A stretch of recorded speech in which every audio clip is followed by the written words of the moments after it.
Much of Wednesday's game between Bayern Munich and Real Madrid will be won and lost in midfield. Photo by Powersport Images, Getty Images. Ahead of Bayern Munich's massive clash against Real Madrid, we had a few questions. Our friends at the Real Champs site expert Alex McVey was happy to respond and give some perspective on how the Madridistes are approaching this match. Real Madrid got off to a really slow start at the beginning of the season, and it took them until late fall, early winter to pick up any steam.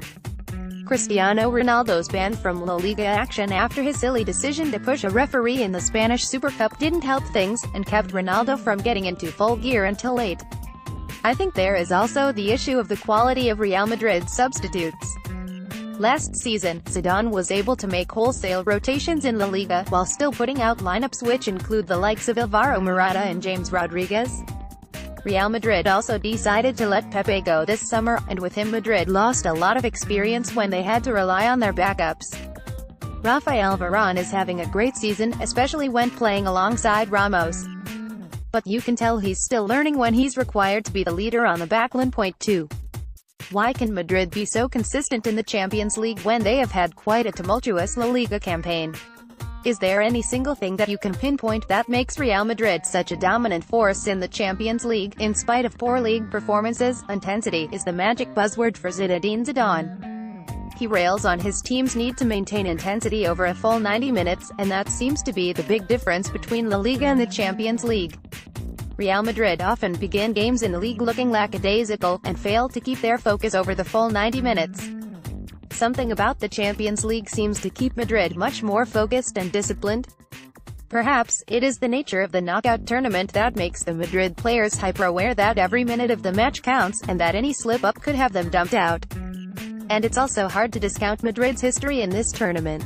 Madrid's current squad players have a ton of experience in this tournament in particular, and everyone at the club knows that the Champions League is the tournament which defines Madrid's identity. Page 2. Zinedine Zidane has led Real Madrid to back-to-back Champions League final victories.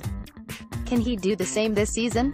Photo by Jose Brayton, photo via Getty Images. I actually think Zidane has worked his way out of the crisis he was in around November or so. I believe that even if Real Madrid go trophyless this season, Zidane has a good chance of staying on board.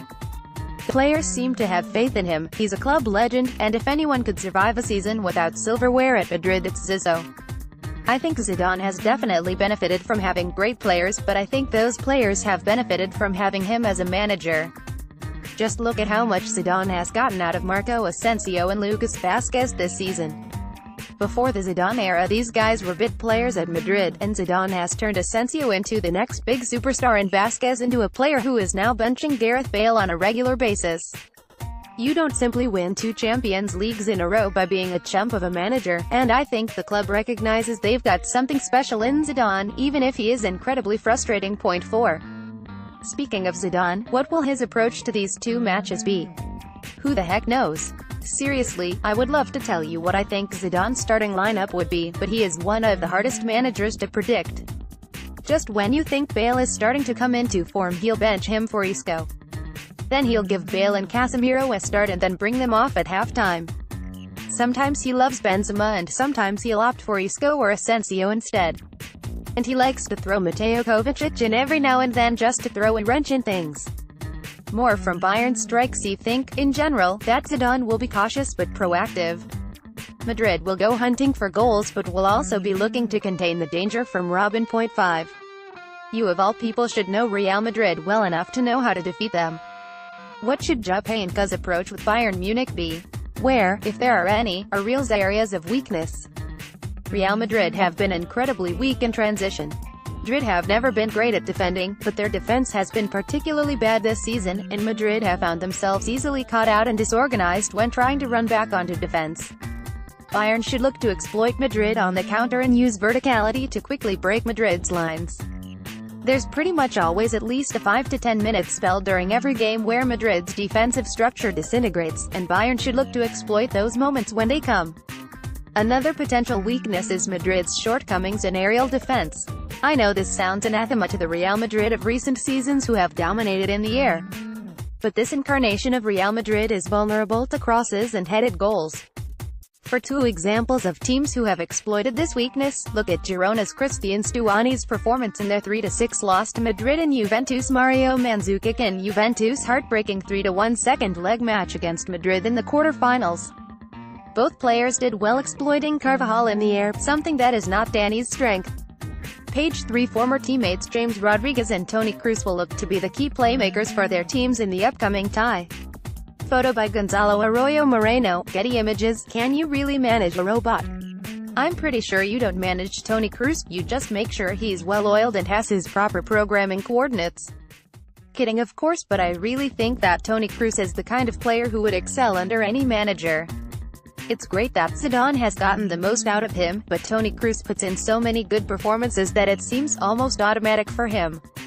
I have to imagine it's hard for Bayern fans seeing him winning trophies for Madrid. He has definitely been the bargain of the century. I do think Kroos has benefited from playing alongside Modric and Casemiro. Modric is just amazing and Casemiro does the dirty work, both allow Kroos to thrive. 7. Lastly, James Rodriguez has been immense for Bayern Munich this season. What went wrong for him under Zidane? Why was playing time so hard for him to come by?